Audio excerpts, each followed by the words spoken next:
ಹೆಚ್ಐ ನ್ಯೂಸ್ಗೆ ಸ್ವಾಗತ. ನಾನು ಪ್ರಿಯಾ. ಈಗ ಹೆಡ್ಲೈನ್ಸ್. ಈ ವರ್ಷ ಹಾಸನಾಂಬ ಆದಾಯ ಕಡಿಮೆ ಆದ್ರೂ ಪರವಾಗಿಲ್ಲ, ಭಕ್ತರಿಗೆ ಉತ್ತಮವಾಗಿ ದೇವಿ ದರ್ಶನವಾದ್ರೆ ಅದೇ ಸಂತೋಷ. ಜಿಲ್ಲಾ ಉಸ್ತುವಾರಿ ಸಚಿವ ಕೃಷ್ಣ ಭೈರೇಗೌಡ ಹೇಳಿಕೆ. ಚನ್ನರಾಯಪಟ್ಟಣಕ್ಕೆ ನುಗ್ಗಿದ ಕಾಡುಕೋಣದಿಂದ ದಾಳಿ, ಮಹಿಳೆಗೆ ಗಂಭೀರ ಗಾಯ, ಆಸ್ಪತ್ರೆಗೆ ದಾಖಲು. ಕಾಡುಕೋಣವನ್ನ ನೋಡಲು ಜಮಾಯಿಸಿದ ಜನಸಂದಣಿ. ಕುಟುಂಬ ಸಮೇತರಾಗಿ ಹಾಸನಾಂಬೆ ದರ್ಶನ ಪಡೆದ ಸಚಿವ ಮತ್ತು ಶಾಸಕರು, ರೈತರಿಗೆ ಪರಿಹಾರ ನೀಡದ ಸರ್ಕಾರ ಗಂಭೀರವಾಗಿಲ್ಲ, ಶಾಸಕ ಅರವಿಂದ್ ಬೆಲ್ಲದ್ ಆರೋಪ. ಈ ವರ್ಷದ ಆದಾಯ ಕಡಿಮೆ ಆದ್ರೂ ಪರವಾಗಿಲ್ಲ, ಭಕ್ತರ ಸಂತೋಷವೇ ನಮ್ಮ ಗಮನ ಎಂದು ಜಿಲ್ಲಾ ಉಸ್ತುವಾರಿ ಸಚಿವ ಕೃಷ್ಣ ಭೈರೇಗೌಡ ಸ್ಪಷ್ಟಪಡಿಸಿದ್ದಾರೆ. ದುಡ್ಡು ಬಂದರೆ ಗೌರವದಿಂದ ಸ್ವೀಕರಿಸುತ್ತೇನೆ, ಆದ್ರೆ ಆದಾಯ ಶೂನ್ಯವಾದ್ರೂ ಪರವಾಗಿಲ್ಲ, ಲಾಡು ಖರ್ಚು ನಮ್ಮ ಮೇಲೆ ಬಂದ್ರೂ ಪರವಾಗಿಲ್ಲ. ಅನುಕೂಲಸ್ಥರು ಧರ್ಮ ದರ್ಶನ ಸಾಲಿನಲ್ಲಿ ನಿಂತು ದರ್ಶನ ಪಡೆಯುತ್ತಿದ್ದಾರೆ. ಇದು ಧರ್ಮದ ಶ್ರೇಷ್ಠತೆ. ಬದಲಾವಣೆ ತಂದಾಗ ಆತಂಕ ಇರುತ್ತದೆ ಎಂದು ಸಚಿವರು ತಿಳಿಸಿದ್ದಾರೆ. ದೇವಸ್ಥಾನದ ನಿರ್ವಹಣೆಗಾಗಿ ಸರ್ಕಾರದ ಹಣದ ಅವಲಂಬನೆ ಬೇಡ, ಸಾರ್ವಜನಿಕರ ದೇಣಿಗೆಯಿಂದ ದೇವಸ್ಥಾನ ನಡೆಯೋದು ನಮಗೆ ಹೆಮ್ಮೆ ಎಂದು ಹೇಳಿದರು. ಹಾಸನಾಂಬ ಜಾತ್ರಾ ಮಹೋತ್ಸವದ ಭಾಗವಾಗಿ ಸಚಿವ ಕೃಷ್ಣ ಭೈರೇಗೌಡ ಇಂದು ದೇವಿ ದರ್ಶನಕ್ಕಾಗಮಿಸಿ ದೇವಾಲಯದ ಸುತ್ತಮುತ್ತಲಿನ ವ್ಯವಸ್ಥೆಯನ್ನ ಪರಿಶೀಲನೆ ಮಾಡಿದ್ರು. ಧರ್ಮ ದರ್ಶನ ಮತ್ತು 300 ವಿಶೇಷ ದರ್ಶನದ ಸಾಲುಗಳನ್ನು ತಪಾಸಣೆ ಮಾಡಿದ ಅವರು ಭಕ್ತರ ಅನುಭವವನ್ನು ನೇರವಾಗಿ ವಿಚಾರಿಸಿದ್ರು. ಸಚಿವರ ಭೇಟಿ ವೇಳೆ ಜಿಲ್ಲಾಡಳಿತದ ಕಾರ್ಯಕ್ಷಮತೆ ಮತ್ತು ದೇವಾಲಯದ ನಿರ್ವಹಣೆಯ ಬಗ್ಗೆ ಭಕ್ತರು ಅಪಾರ ಮೆಚ್ಚುಗೆ ವ್ಯಕ್ತಪಡಿಸಿದ್ರು. ಸಚಿವ ಕೃಷ್ಣ ಭೈರೇಗೌಡ ಅವರು ದೇವಾಲಯದ ಆವರಣದಲ್ಲಿ ಪತ್ರಕರ್ತರೊಂದಿಗೆ ಮಾತನಾಡಿ, ನಿನ್ನೆ ಸುಮಾರು 65,000 ಭಕ್ತರು ದೇವಿಯ ದರ್ಶನ ಪಡೆದಿದ್ರು ಎಂದು ಈಗಾಗಲೇ 91 ರಿಂದ 92,000 ಮಂದಿ ಅರ್ಧ ದಿನದಲ್ಲೇ ದರ್ಶನ ಪಡೆದಿದ್ದಾರೆ. ಅಕ್ಟೋಬರ್ 12ರಂದು ಮುಂಜಾನೆ 2 ಗಂಟೆವರೆಗೂ ದರ್ಶನ ಮುಂದುವರಿಯಲಿದೆ. ರಾಜ್ಯದ ಮೂಲೆ ಮೂಲೆಯಿಂದ ಭಕ್ತರು ಆಗಮಿಸಿದ್ದು ಸಂತೋಷವಾಗಿದೆ. ಮಧ್ಯಾಹ್ನ 1 ಗಂಟೆಗೆ ಬಂದವರು 15 ನಿಮಿಷಗಳಲ್ಲೇ ದರ್ಶನ ಪಡೆದಿದ್ದಾರೆ. 1,000 ವಿಶೇಷ ದರ್ಶನ 2-3 ನಿಮಿಷಗಳಲ್ಲಿ, 300ರ ದರ್ಶನ 10 ನಿಮಿಷದಲ್ಲೇ ಮುಗಿಯುತ್ತಿದೆ. ಹಿಂದಿನ ವರ್ಷಗಳಲ್ಲಿ 6 ಗಂಟೆಗೂ ಹೆಚ್ಚು ಕಾಲ ಸಾಲಿನಲ್ಲೇ ನಿಲ್ಲಬೇಕಾಗುತ್ತಿತ್ತು. ಈ ಬಾರಿ ಸರತಿ ಸಾಲು ಸರಾಗವಾಗಿ ಸಾಗುತ್ತಿದೆ. ಸಾಮಾನ್ಯ ಭಕ್ತರಿಗೆ ಉತ್ತಮ ಅನುಭವ ದೊರಕುತ್ತಿದೆ. ಸ್ಥಳೀಯರಿಗೂ ಆರಾಮದಾಯಕ ದರ್ಶನ ಸಿಕ್ಕಿದೆ. ನಾವು ತಂದಿರುವ ಬದಲಾವಣೆಗಳು ಭಕ್ತರಿಗೆ ಅನುಕೂಲವಾಗಿದೆ ಎಂದರು. ಮುಖ್ಯಮಂತ್ರಿ ಮತ್ತು ಉಪಮುಖ್ಯಮಂತ್ರಿ ಅಕ್ಟೋಬರ್ 15ರಂದು ದೇವಿ ದರ್ಶನಕ್ಕೆ ಆಗಮಿಸಲಿದ್ದಾರೆ. ಸಾರ್ವಜನಿಕರಿಗೆ ತೊಂದರೆಯಾಗದಂತೆ ಸಮಯ ನಿಗದಿ ಮಾಡಲು ಜಿಲ್ಲಾಡಳಿತಕ್ಕೆ ಸೂಚಿಸಿದ್ದೇನೆ. ಸಿಎಂ ಹಾಗೂ ಡಿಸಿಎಂಗೆ ನಾನು ಸ್ವತಃ ಮನವಿ ಮಾಡುತ್ತೇನೆ. ಸೋಮವಾರದಿಂದ ಶುಕ್ರವಾರದವರೆಗೆ ಭಕ್ತರ ಸಂಖ್ಯೆ ಕಡಿಮೆ ಇರಬಹುದು. ಅಕ್ಟೋಬರ್ 18ರಿಂದ 22ರವರೆಗೂ 2 ಲಕ್ಷಕ್ಕೂ ಹೆಚ್ಚು ಭಕ್ತರ ಆಗಮನದ ನಿರೀಕ್ಷೆ ಇದೆ. ಸಾಧ್ಯವಾದರೆ ಅಕ್ಟೋಬರ್ 18ರ ಒಳಗಾಗಿ ದರ್ಶನ ಪಡೆದು ಹೋಗಲು ಮನವಿ ಮಾಡಿದರು.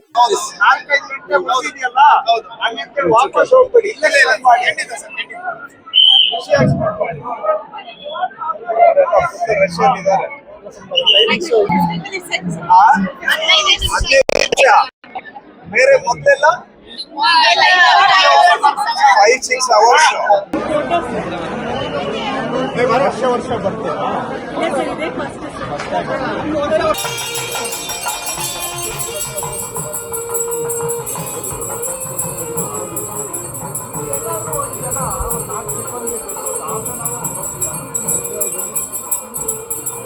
ಭಕ್ತಾದಿಗಳು ಕೊಡುವ ಟಿಕೆಟ್ ದುಡ್ಡು ಮೇಲೆ ದೇವಸ್ಥಾನ ನಡೆಸುವಂತ ಅವಶ್ಯಕತೆ ದೇವಸ್ಥಾನಕ್ಕೂ ಇಲ್ಲ, ಸರ್ಕಾರಕ್ಕೂ ಇಲ್ಲ. ನಮಗೆ ಸಾರ್ವಜನಿಕರ ಸುಗಮ ಸುಲಲಿತ ದರ್ಶನ ಮುಖ್ಯ, ಆದಾಯ ಅಲ್ಲ.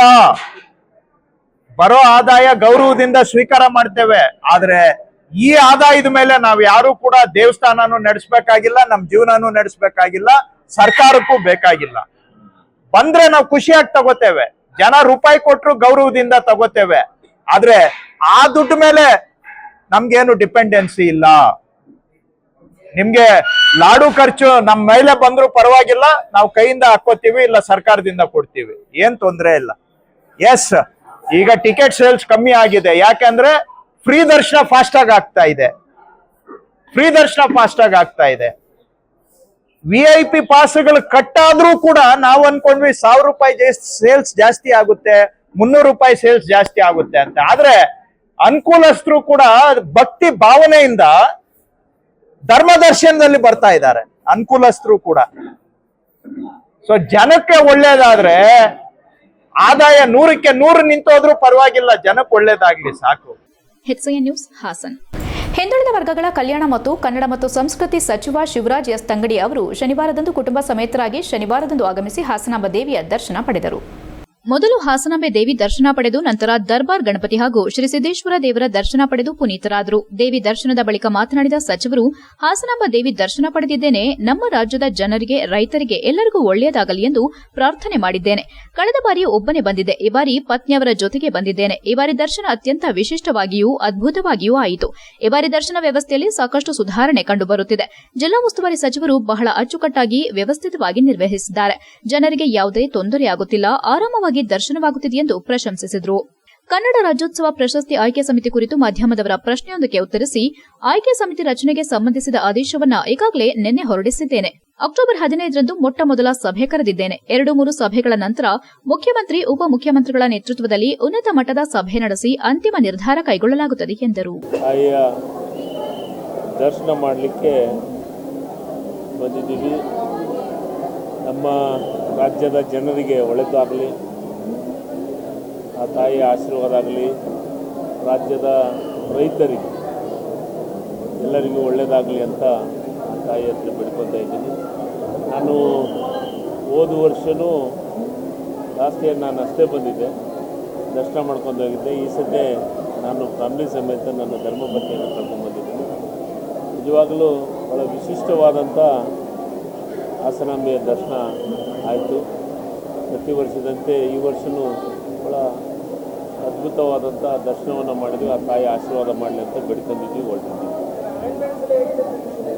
ಲಾಸ್ಟ್ ಟೈಮ್ಗೂ ಈ ಸತಿ ನಾನು ಬಂಧುಗಳನ್ನೇ ಚರ್ಚೆ ಮಾಡಿದೆ. ನೇರವಾಗಿ ಬರೋದಕ್ಕಿಂತ IBಗೆ ಹೋಗಿ ಅಲ್ಲಿದ್ದ VIP ಗಳನ್ನು ಕರ್ಕೊಂಬರೋಂಥ ವ್ಯವಸ್ಥೆ ಮಾಡ್ತೀನಿ. ಲಾಸ್ಟ್ ಇಯರ್ ಈ ವರ್ಷ ಭಾಳ ವ್ಯತ್ಯಾಸ ಕಾಣ್ತಾ ಇದೆ. ನನಗಂದಿನ ಮಟ್ಟಿಗೆ ನಮ್ಮ ಜಿಲ್ಲಾ ಮಂತ್ರಿಗಳು ಭಾಳ ಅಚ್ಚುಕಟ್ಟಾಗಿ ವ್ಯವಸ್ಥಿತವಾಗಿ ಮಾಡಿದಾರಂತ ಅನ್ನಿಸ್ತಾ ಇದೆ. ಜನರಿಗೆ ಯಾರಿಗೆ ತೊಂದರೆ ಆಗಲಾರ ರೀತಿಯೊಳಗೆ ದರ್ಶನ ಮಾಡಲಿಕ್ಕೆ ಭಾಳ ಕೂಲಾಗಿ ಆರಾಮಾಗಿ ದರ್ಶನ ಆಗ್ತದೆ. HCN news Hassan. ಶಾಸಕ ಅರವಿಂದ್ ಬೆಲ್ಲದ್ ಶನಿವಾರದಂದು ತಮ್ಮ ಕುಟುಂಬ ಸಮೇತರಾಗಿ ಶ್ರೀ ಹಾಸನಾಂಬ ದೇವಿಯ ದರ್ಶನ ಪಡೆದು ಪುನೀತರಾದರು. ದರ್ಶನದ ಬಳಿಕ ಮಾತನಾಡಿದ ಅವರು ಹಾಸನಾಂಬೆಯ ಜಾತ್ರಾ ಉತ್ಸವದ ಬಗ್ಗೆ ಮೆಚ್ಚುಗೆಯನ್ನ ವ್ಯಕ್ತಪಡಿಸಿದರು. ಇದೇ ವೇಳೆ ಮಾಧ್ಯಮದೊಂದಿಗೆ ಶಾಸಕರು ಮಾತನಾಡಿ, ಹಾಸನಾಂಬೆ ಉತ್ಸವ ಅತ್ಯಂತ ಸಾಂಸ್ಕೃತಿಕವಾಗಿ ಶ್ರದ್ಧಾ ಭಕ್ತಿಯೊಂದಿಗೆ ನಡೆಯುತ್ತಿದೆ. ಜಿಲ್ಲಾಡಳಿತವು ವ್ಯವಸ್ಥೆಯನ್ನ ಅತ್ಯಂತ ಅಚ್ಚುಕಟ್ಟಾಗಿ ಮಾಡಿದೆ ಎಂದರು. ವಿವಿಐಪಿಗಳು ಎಲ್ಲರೂ ತಮ್ಮ ವಾಹನಗಳಲ್ಲಿ ದೇವಾಲಯದ ಮುಂದೆ ಬರೋದರಿಂದ ವಾಹನ ದಟ್ಟಣೆ ಉಂಟಾಗುತ್ತಿತ್ತು. ಈ ಬಾರಿ ಜಿಲ್ಲಾಡಳಿತ ವಿವೇಕದಿಂದ ಕಾರ್ಯನಿರ್ವಹಿಸಿ ವಿವಿಐಪಿಗಳಿಗೆ ಸರ್ಕಾರಿ ವಾಹನದ ವ್ಯವಸ್ಥೆ ಮಾಡಿರುವುದು ಉತ್ತಮ ಬೆಳವಣಿಗೆ ಎಂದು ಶ್ಲಾಘಿಸಿದರು. ವರ್ಷಕ್ಕೊಮ್ಮೆ ಬಾಗಿಲು ತೆರೆಯುವ ಹಾಸನಾಂಬೆ ದೇವಿ ದರ್ಶನ ಪಡೆದು ನಾವು ಪುನೀತರಾಗಿದ್ದೇವೆ ಎಂದು ಭಕ್ತಿ ಭಾವದಿಂದ ಹೇಳಿದರು. ಈ ಬಾರಿ ರಾಜ್ಯಾದ್ಯಂತ ವ್ಯಾಪಕ ಮಳೆಯಾಗಿದೆ. ಹಲವು ಜಿಲ್ಲೆಗಳಲ್ಲಿ ಬೆಳೆಹಾನಿ ಸಂಭವಿಸಿದೆ. ನಮ್ಮ ಭಾಗದಲ್ಲಿಯೂ ತೊಗರಿ ಮತ್ತು ಇತರೆ ಬೆಳೆಗಳಿಗೆ ಹಾನಿಯಾಗಿದೆ. ರಸ್ತೆ ಹಾನಿ ಕೂಡ ತೀವ್ರವಾಗಿದೆ ಎಂದು ಅವರು ವಿವರಿಸಿದರು. ರಾಜ್ಯ ಸರ್ಕಾರ ಇದನ್ನು ಗಂಭೀರವಾಗಿ ಪರಿಗಣಿಸಿದಂತೆ ಕಾಣುತ್ತಿಲ್ಲ. ರೈತರಿಗೆ ಸೂಕ್ತ ಪರಿಹಾರ ನೀಡಬೇಕಾದ ಕೆಲಸ ಇನ್ನೂ ಆಗಿಲ್ಲ. ಆಯಾ ಜಿಲ್ಲೆಯ ಜಿಲ್ಲಾ ಉಸ್ತುವಾರಿ ಮಂತ್ರಿಗಳು ಕೂಡ ಈ ಸಮಸ್ಯೆಯನ್ನ ಸರಿಯಾಗಿ ಸರ್ಕಾರದ ಗಮನಕ್ಕೆ ತರುವಲ್ಲಿ ವಿಫಲರಾಗಿದ್ದಾರೆ. ಸರ್ಕಾರ ಕೂಡಲೇ ಪರಿಹಾರ ಕ್ರಮ ಕೈಗೊಳ್ಳಬೇಕೆಂದು ಆಗ್ರಹಿಸಿದರು. ಕರ್ನಾಟಕ ಸರ್ಕಾರ ಕಳೆದ 2.5 ವರ್ಷಗಳಿಂದ ಅಲ್ಪ ಪ್ರಮಾಣದ ಅನುದಾನ ಹೊರತುಪಡಿಸಿ ದೊಡ್ಡ ಮಟ್ಟದ ಅನುದಾನ ನೀಡುತ್ತಿಲ್ಲ. ಇತ್ತೀಚೆಗೆ ಸರ್ಕಾರ 25 ಕೋಟಿ ಘೋಷಣೆ ಮಾಡಿದೆ. ಆದರೆ ಅದರ ನಿಜವಾದ ಪ್ರಯೋಜನ ಬರೋ ಹೊತ್ತಿಗೆ ಚುನಾವಣೆ ಸಮಯ ಬರುತ್ತದೆ ಎಂದು ಶಾಸಕ ಅರವಿಂದ್ ಬೆಲ್ಲದ್ ವ್ಯಂಗ್ಯವಾಡಿದರು. ರೀತಿಯಿಂದ ಸರ್ಕಾರದ ಲೋಪದೋಷವನ್ನು ಎತ್ತಿ ತೋರಿಸುವಂಥ ಕೆಲಸ ಮಾಡಿದ್ದೇವೆ. ಈ ಮೊನ್ನೆ ಏನು ಮಳೆ ಅತಿವೃಷ್ಟಿ ಆಯಿತು, ಸರ್ಕಾರ ಎಚ್ಚೆತ್ತುಕೊಳ್ಳಿಲ್ಲ ಅಂತ ಅಂದ್ಕೊಂಡು ನಾವೆಲ್ಲ ಸರ್ಕಾರನ ಬಡಿದರಿಸುವಂಥ ಕೆಲಸ ಮಾಡಿದ್ದೇವೆ. ಎಲ್ಲ ಕಡೆ ಪ್ರವಾಸ ಮಾಡಿ ನಾವು ಮಾಡೋಕ್ಕತ್ತ ಮೇಲೆ ಹೊಂಟೆ ಗೊತ್ತಾದಕ್ಕೂ ಮುಖ್ಯಮಂತ್ರಿಗಳು ಎಲ್ಲೇ ಒಂದು ಕಡೆ ಹೋಗಿ ಬಂದರು ಅಷ್ಟೇ. ಹಾಗಾಗಿ ನಾವು ವಿಪಕ್ಷವಾಗಿ ಏನು ಕೆಲಸ ಮಾಡಬೇಕು ಅದನ್ನು ಮಾಡುವಂಥ ಪ್ರಯತ್ನ ಮಾಡ್ತೀವಿ. ಜನರ ಅಪೇಕ್ಷೆ ಇನ್ನೂ ಹೆಚ್ಚು ಮಾಡಬೇಕಂತೈತೆ, ಅದು ಕೂಡ ಮಾಡುವಂಥ ಕೆಲಸ ಮುಂದಿನ ದಿನದಲ್ಲಿ ಮಾಡ್ತೀವಿ. ಕೂಡ ನಾವು ಇಡೀ ರಾಜ್ಯದ ಪ್ರವಾಸವನ್ನು ಮಾಡಿ ಮುಗಿಸಿದ್ದೇವೆ. ಇವತ್ತು ಬೀದರಿಂದ ಹಿಡ್ಕೊಂಡು ಮೈಸೂರು ಅಥವಾ ಉತ್ತರ ಕನ್ನಡ ಎಲ್ಲ ಕಡೆಯೂ ಕೂಡ ಮಳೆಯ ಅವಾಂತರವನ್ನು ಸೃಷ್ಟಿ ಮಾಡೈತಿ. ಅದಕ್ಕೆ ಯಾವುದೇ ರೀತಿಯ ಸ್ಪಂದನೆ ಮಾಡುವಂಥ ಕೆಲಸ ಸರ್ಕಾರದಿಂದ ಆಗಿಲ್ಲ. ಇವತ್ತು ತೊಗರಿ ಬೆಳೆ ಇರ್ಬೋದು, ಅಥವಾ ನಮ್ಮ ದಾವಣ ಜಿಲ್ಲೆಯಲ್ಲಿ ಹೆಸರು ಇರ್ಬೋದು, ಅಥವಾ ಸೊಂಡೂರಲ್ಲಿ ಇವನ ಭತ್ತ ಕೂಡ ಇವತ್ತು ಹಳದಿ ಆಗ್ತದೆ. ಅದೇ ರೀತಿ ಕಾರವಾರದಲ್ಲಿ ಅಡಿಕೆ ಕೂಡ ಕೆಟ್ಟೋಗಿ ರೋಗಗಳು ಬಂದಿದ್ದಾವೆ. ಈ ರೀತಿ ಇಡೀ ರಾಜ್ಯಾದ್ಯಂತ ಮಳೆ ಭಾಳ ಅಂದರೆ ಭಾಳ ಅತಿವೃಷ್ಟಿ ಜನರಿಗೆ, ರೈತರಿಗೆ, ಸಾಮಾನ್ಯ ಜನರಿಗೆ ಎಲ್ಲರಿಗೂ ತೊಂದರೆ ಮಾಡಿದೆ. HCN news Haasan. ಮಹಿಳೆಯೊಬ್ಬರ ಮೇಲೆ ಕಾಡುಕೋಣ ದಾಳಿ ಮಾಡಿದ ಹಿನ್ನೆಲೆ ಗಂಭೀರವಾಗಿ ಗಾಯಗೊಂಡ ಘಟನೆ ಚನ್ನರಾಯಪಟ್ಟಣದಲ್ಲಿ ನಡೆದಿದೆ. 54 ವರ್ಷದ ಶಾಂತಮ್ಮ ಗಂಭೀರವಾಗಿ ಗಾಯಗೊಂಡ ಮಹಿಳೆಯಾಗಿದ್ದು, ಶನಿವಾರ ಬೆಳಗ್ಗೆ 8 ಗಂಟೆ ಸಮಯದಲ್ಲಿ ಈ ಘಟನೆ ನಡೆದಿದೆ. ಚನ್ನರಾಯಪಟ್ಟಣದ ವಿದ್ಯಾನಗರದಲ್ಲಿ ಈ ಘಟನೆ ನಡೆದಿದೆ. ಇಂದು ಮುಂಜಾನೆ ಹಂದಿಜೋಗಿ ಶಾಂತಮ್ಮ ಎಂದಿನಂತೆ ಹಂದಿ ಮೇಯಿಸಲು ಬಂದಿದ್ರು. ಇದೇ ವೇಳೆ ಹಂದಿಗಳಿರೋ ಜಾಗಕ್ಕೆ ಕಾಣುಕೊಡವೊಂದು ಬಂದಿದೆ. ಆದರೆ ಶಾಂತಮ್ಮ ಎಮ್ಮೆ ಎಂದು ತಿಳಿದು ಅದನ್ನು ಓಡಿಸಲು ಮುಂದಾದಾಗ ಆಕೆ ಮೇಲೆ ದಾಳಿ ನಡೆಸಿದ್ದು, ದಾಳಿಯಿಂದ ಅವರ ಎಡಕೈ ಮುರಿದಿದೆ. ಅಲ್ಲದೆ ಜೋರಾಗಿ ನೆಲಕ್ಕೆ ಬಿದ್ದ ಪರಿಣಾಮ ಹೊಟ್ಟೆ ಹಾಗೂ ಕೈಕಾಲಿಗೆ ಗಾಯವಾಗಿದ್ದು, ಹೆಚ್ಚಿನ ಚಿಕಿತ್ಸೆಗಾಗಿ ಹಾಸನದ ಹಿಮ್ಸ್ ಆಸ್ಪತ್ರೆಗೆ ದಾಖಲಿಸಲಾಗಿದೆ. ಹಾಸನದ ಡಿಎಫ್ಒ ಸೌರಭ್ ಕುಮಾರ್ ಮಾತನಾಡಿ, ಚನ್ನರಾಯಪಟ್ಟಣ ಎಂದರೆ ಬಯಲು ಸೀಮೆ. ಇಲ್ಲಿ ಸಾಮಾನ್ಯವಾಗಿ ಕಾಡು ಪ್ರಾಣಿಗಳು ಬರೋದಿಲ್ಲ. ಹಿಂದೆ ಶ್ರವಣಬೆಳಗೊಳ, ಉದಯಪುರ, ಬಾಗೂರು, ನುಗ್ಗೇಹಳ್ಳಿ ಭಾಗದಲ್ಲಿ ಚಿರತೆಗಳು ಕಾಣಿಸಿದವು. ಆದರೆ ಇದೇ ಮೊದಲ ಬಾರಿಗೆ ಕಾಡುಕೋಣ ಬಂದಿರೋದನ್ನ ನೋಡಿದ್ರೆ ಬಹುಶಃ ಸಕಲೇಶಪುರ ಅಥವಾ ಚಿಕ್ಕಮಗಳೂರು ಭಾಗದಿಂದ ತನ್ನ ಗುಂಪಿನಿಂದ ತಪ್ಪಿಸಿಕೊಂಡು ಬಂದಿರಬಹುದು. ಸದ್ಯ ಓರ್ವ ಮಹಿಳೆಗೆ ದಾಳಿ ನಡೆಸಿದ್ದು, 3 ಬೈಕ್ ಮತ್ತು ಒಂದು ಕಾರಿನ ಮೇಲೆ ದಾಳಿ ನಡೆಸಿ ವಾಹನಗಳನ್ನು ಜಖಂಗೊಳಿಸಿದೆ. ಸ್ಥಳೀಯ ನಿವಾಸಿ ಭಾರತಿ ಮಾತನಾಡಿ, ಬೆಳಗ್ಗೆ ಎದ್ದು ಹೊರಬಂದಾಗ ಜನರ ಕೂಗಾಟ ಕೇಳುತ್ತಿತ್ತು. ಏನೆಂದು ನೋಡಿದಾಗ ನಮ್ಮ ಮನೆ ಪಕ್ಕದಲ್ಲಿಯೇ ಕಾಡುಕೋಣವೊಂದು ನಿಂತಿತ್ತು. ರಾತ್ರಿಯೇ ಪಟ್ಟಣದ ವಿವಿಧೆಡೆ ವಾಹನಗಳ ಮೇಲೆ ಮತ್ತು ಮಹಿಳೆ ಮೇಲೆ ದಾಳಿ ನಡೆಸಿದೆ ಎಂದು ಗೊತ್ತಾಯಿತು. ಸದ್ಯ ನಮ್ಮ ಮನೆ ಹಿತ್ತಲಿನಲ್ಲಿ ಸುಸ್ತಾಗಿ ಮಲಗಿದೆ. ಅರಣ್ಯಾಧಿಕಾರಿಗಳು, ಪೊಲೀಸರು ಕ್ರಮ ವಹಿಸಿದ್ದಾರೆ. ದಾಳಿ ನಡೆಸಿದ ಅನತಿ ದೂರದಲ್ಲಿಯೇ ಖಾಸಗಿ ಶಾಲೆಯಿದ್ದು, ಸದ್ಯ ಹೆಚ್ಚಿನ ಪ್ರಾಣಾಪಾಯವಾಗುವುದು ತಪ್ಪಿದೆ. ಸದ್ಯ ಮುಂದೆ ಯಾವುದೇ ರೀತಿ ಮಾನವ ಪ್ರಾಣಿ ಸಂಘರ್ಷವಾಗದಂತೆ ಅರಣ್ಯಾಧಿಕಾರಿಗಳು ಸ್ಥಳದಲ್ಲೇ ಬಿಡುಬಿಟ್ಟಿದ್ದಾರೆ. ಕಾಡುಕೋಣವನ್ನ ನೋಡಲು ಸುತ್ತಮುತ್ತಲಿನಿಂದ ಜನಸಂದಣಿ ಜಮಾಯಿಸಿದ್ದು, ಅವರನ್ನ ನಿಯಂತ್ರಿಸಲು ಅರಣ್ಯ ಪೊಲೀಸ್ ಸಿಬ್ಬಂದಿಗಳು ಕಾರ್ಯಪ್ರವೃತ್ತರಾಗಿದ್ದಾರೆ. ಕಾಡುಕೋಣವಿರುವ ಜಾಗಕ್ಕೆ ಹೋಗದಂತೆ 200 ಮೀಟರ್ ಅಂತರದಲ್ಲಿ ಬಿಗಿ ಪೊಲೀಸ್ ಮತ್ತು ಅರಣ್ಯ ಸಿಬ್ಬಂದಿಯನ್ನ ನೇಮಿಸಲಾಗಿದೆ. ಮೈಸೂರಿನಿಂದ ಅರವಳಿಕೆ ತಜ್ಞರು ಆಗಮಿಸಿ ಕಾರ್ಯಾಚರಣೆ ನಡೆಸಿ ಅರಣ್ಯಕ್ಕೆ ಸಾಗಿಸಲಾಯಿತು. ಒಟ್ಟಿನಲ್ಲಿ ಕಾಡಿನಲ್ಲಿರಬೇಕಾದ ಪ್ರಾಣಿಗಳು ಬಯಲು ಸೀಮೆಗೆ ಆಗಮಿಸುತ್ತಿವೆ. ಆಹಾರದ ಕೊರತೆ ಎದುರಾಗಿದ್ದು ಮತ್ತು ಮಲೆನಾಡು ಭಾಗದ ಕಾಡಂಚಿನ ಭಾಗದ ಅರಣ್ಯ ಒತ್ತುವರಿ, ನಾಯಿ ಕೊಡೆಗಳಂತೆ ಹೋಮ್ ಸ್ಟೇ, ರೆಸಾರ್ಟ್ಗಳಿಂದ ತಲೆ ಎತ್ತುತ್ತಿರುವ ಕಾರಣ ಕಾಡು ಪ್ರಾಣಿಗಳು ನಾಡಿನತ್ತ ಮುಖ ಮಾಡಲು ಪ್ರಮುಖ ಕಾರಣ ಎನ್ನಬಹುದು. ಇದೇ ಮೊದಲ ಬಾರಿಗೆ ಕಾಡುಕೋಣವೊಂದು ಚನ್ನರಾಯಪಟ್ಟಣಕ್ಕೆ ಬಂದಿದ್ದು, ಸ್ಥಳೀಯರಲ್ಲಿ ಆತಂಕ ಮನೆ ಮಾಡಿದೆ. HCN news, Channarayapatna. ಅರ್ಕಲ್ಗೂಡು ತಾಲೂಕು ಚಿಕ್ಕಹಳ್ಳಿ ಗ್ರಾಮ ಪಂಚಾಯಿತಿ ಅಭಿವೃದ್ಧಿ ಅಧಿಕಾರಿ ಸಿಪಿ ಮನು ಅತಿ ಹೆಚ್ಚು ಭ್ರಷ್ಟಾಚಾರದಲ್ಲಿ ತೊಡಗಿದ್ದಾರೆ ಎಂದು ಕೋನಾಪುರದ ಮಹೇಶ್ ದೂರುಕೊಟ್ಟ ಹಿನ್ನೆಲೆ ಜಿಲ್ಲಾ ಪಂಚಾಯಿತಿ ಮುಖ್ಯ ಕಾರ್ಯನಿರ್ವಹಣಾ ಅಧಿಕಾರಿ ಪೂರ್ಣಿಮಾ ಅಮಾನತು ಮಾಡಿ ಆದೇಶವನ್ನು ಹೊರಡಿಸಿದ್ದಾರೆ. ಸಿಪಿ ಮಹೇಶ್ ರವರ ನಿವೇಶನ ಖಾತೆ ಸಂಖ್ಯೆ 52 ಮತ್ತು 206ಕ್ಕೆ ಈ ಸ್ವತ್ತನ್ನ ಮಾಡಲು ಹಣ ಪಡೆದಿರುವ ವಿಡಿಯೋ ಮತ್ತು ಹೆಚ್ಚಿನ ಹಣಕ್ಕೆ ಬೇಡಿಕೆ ಇಟ್ಟ ಹಿನ್ನೆಲೆ ಮತ್ತು 15ನೇ ಹಣಕಾಸು ಯೋಜನೆ ಅನುದಾನ, ನಿಧಿ 1, ನಿಧಿ 2 ಅನುದಾನವನ್ನ ನಿಯಮಬಾಹಿರವಾಗಿ ಖರ್ಚು ಮಾಡಿರೋದು ಮತ್ತು ಹಣ ಪಡೆದಿರೋದು ವಿಡಿಯೋಗಳು ಸಾಮಾಜಿಕ ಜಾಲತಾಣದಲ್ಲಿ ಹರಿದಾಡಿದ ದೂರು ಬಂದ ಹಿನ್ನೆಲೆ ಪೂರ್ಣಿಮಾ ಹಾಸನ ತಕ್ಷಣದಿಂದ ಜಾರಿಗೆ ಬರುವಂತೆ ಅಮಾನತು ಮಾಡಿ ಆದೇಶ ಹೊರಡಿಸಿದ್ದಾರೆ. HCN news, Arkalgud. ಮಾಧ್ಯಮ ಮಿತ್ರರು ಒಗ್ಗಟ್ಟಾಗಿದ್ದಾಗ ಮಾತ್ರ ನಕಲಿ ಪತ್ರಕರ್ತರ ಹಾವಳಿ ತಡೆಗಟ್ಟಲು ಸಾಧ್ಯ. ಇದರ ಜೊತೆಯಲ್ಲಿ ಪ್ರತಿಯೊಬ್ಬರಿಗೂ ಸಹ ಕಾನೂನಿನ ಅರಿವು ಅತಿ ಮುಖ್ಯ ಎಂದು ಹಿರಿಯ ಶ್ರೇಣಿ ಸಿವಿಲ್ ನ್ಯಾಯಾಧೀಶರಾದ ಶ್ರೀಮತಿ MS ಶಶಿಕಲಾ ತಿಳಿಸಿದರು. ಕರ್ನಾಟಕ ರಾಜ್ಯ ಮತ್ತು ಜಿಲ್ಲಾ ಕಾನೂನು ಸೇವೆಗಳ ಪ್ರಾಧಿಕಾರ, ತಾಲೂಕು ಕಾನೂನು ಸೇವಾ ಸಮಿತಿ, ವಕೀಲರ ಸಂಘ, ತಾಲೂಕು ಪತ್ರಕರ್ತರ ಸಂಘ ಮತ್ತು ಪೊಲೀಸ್ ಇಲಾಖೆ ಸಹಯೋಗದಲ್ಲಿ ಉಚಿತ ಕಾನೂನು ಅರಿವು ಮತ್ತು ನೆರವು ಕಾರ್ಯಕ್ರಮ ಆಯೋಜಿಸಲಾಗಿತ್ತು. ಪಟ್ಟಣದ ಬೇಲೂರು ತಾಲೂಕು ಪತ್ರಕರ್ತರ ಭವನದಲ್ಲಿ ನಡೆದ ಮಾಧ್ಯಮ ಮಿತ್ರರಿಗೆ ಉಚಿತ ಕಾನೂನು ಅರಿವು ಮತ್ತು ನೆರವು ಕಾರ್ಯಕ್ರಮವನ್ನು ಬೇಲೂರು JMFC ಹಿರಿಯ ಶ್ರೇಣಿ ಸಿವಿಲ್ ನ್ಯಾಯಾಧೀಶರಾದ MS ಶಶಿಕಲಾ ಕಾರ್ಯಕ್ರಮ ಉದ್ಘಾಟಿಸಿದರು. ಬೇಲೂರಿನ JMFC ಹಿರಿಯ ಶ್ರೇಣಿ ಸಿವಿಲ್ ನ್ಯಾಯಾಧೀಶರಾದ MS ಶಶಿಕಲಾ ಅವರು ಮಾಧ್ಯಮದ ಮಹತ್ವ ಮತ್ತು ಜವಾಬ್ದಾರಿಯನ್ನ ಕುರಿತಂತೆ ಮಾತನಾಡಿದ ಅವರು, ಮಾಧ್ಯಮ ಕ್ಷೇತ್ರವು ಸಾರ್ವಜನಿಕರ ಕಣ್ಣು. ಇದು ಸವಾಲಿನ ವೃತ್ತಿ. 1943ರಲ್ಲಿ ಮಂಗಳೂರು ಸಮಾಚಾರ ಮೊದಲ ಪತ್ರಿಕೆ ಹೊರಬಂದ ನಂತರ ಮಾಧ್ಯಮ ಕ್ಷೇತ್ರವು ವಿವಿಧ ಹಂತಗಳಲ್ಲಿ ಬೆಳೆಯುತ್ತಾ ಬಲಿಷ್ಠ ವೃತ್ತಿಯಾಗಿ ಪರಿಣಮಿಸಿದೆ. ದೃಶ್ಯ ಮಾಧ್ಯಮದಲ್ಲಿ ಹಲವು ವಿಷಯಗಳು ಬೆಳಕಿಗೆ ಬರುತ್ತಿರುವುದರಿಂದ ಜನರಲ್ಲಿ ನಂಬಿಕೆ ಮೂಡುತ್ತಿದೆ. ಸರ್ಕಾರ ಒಳ್ಳೆ ಕೆಲಸ ಮಾಡಿದಾಗ ಶ್ಲಾಘಿಸಬೇಕು, ತಪ್ಪು ಮಾಡಿದಾಗ ತಿದ್ದಿ ಬುದ್ಧಿ ಹೇಳಬೇಕು, ಸವಾಲುಗಳು ಬಂದಾಗ ಧೈರ್ಯ, ಬುದ್ಧಿವಂತಿಕೆ, ಶಾಂತಿ ಇರಬೇಕು. ಮೊದಲು ಸುದ್ದಿ ಕೊಡಬೇಕು ಎಂಬ ಆತುರದಲ್ಲಿ ತಪ್ಪು ಮಾಹಿತಿ ಹಂಚಬಾರದು. ಪತ್ರಕರ್ತರ ವೃತ್ತಿಗೆ ಜವಾಬ್ದಾರಿ ಇದೆ ಎಂದು ನ್ಯಾಯಾಧೀಶ ಹೇಳಿದರಲ್ಲದೆ, ಸುದ್ದಿ ನೀಡುವಾಗ ಅದರ ಪರಿಣಾಮವನ್ನು ಪರಿಗಣಿಸಬೇಕು, ಕಾನೂನು ಚೌಕಟ್ಟಿನ ಒಳಗೆ ಕೆಲಸ ಮಾಡಬೇಕು, ತೇಜೋವಧೆ ಮಾಡಬಾರದು, ಸುಳ್ಳು ಸುದ್ದಿಗಳಿಗೆ ಪ್ರಾಮುಖ್ಯತೆ ಕೊಡಬಾರದು ಎಂದರು. ನಂತರ ವೃತ್ತ ಆರಕ್ಷಕ ನಿರೀಕ್ಷಕ ರೇವಣ್ಣ ಮಾತನಾಡಿ, ಪತ್ರಕರ್ತರು ಜನರಿಗೆ ಸುದ್ದಿ ಕೊಡುವ ಮೂಲಕ ಸಮಾಜದ ಕಣ್ತೆರೆಸುವ ಕೆಲಸ ಮಾಡುತ್ತಿದ್ದಾರೆ. ನೀವು ಜನರ ಮಧ್ಯದಲ್ಲಿರುವ 2 ಕಣ್ಣುಗಳಿದ್ದಂತೆ. ನೀವು ಬರೆಯುವ ಪ್ರತಿ ಸುದ್ದಿ ನಿಮ್ಮದೇ ಆಗಿದ್ದು, ಸರ್ಕಾರದ ತಪ್ಪು, ಸಮಾಜದ ವಿದ್ಯಮಾನ ಬದಲಾವಣೆ ನಿಮ್ಮ ಬರವಣಿಗೆ ಮೇಲೆ ನಿಂತಿರುತ್ತದೆ.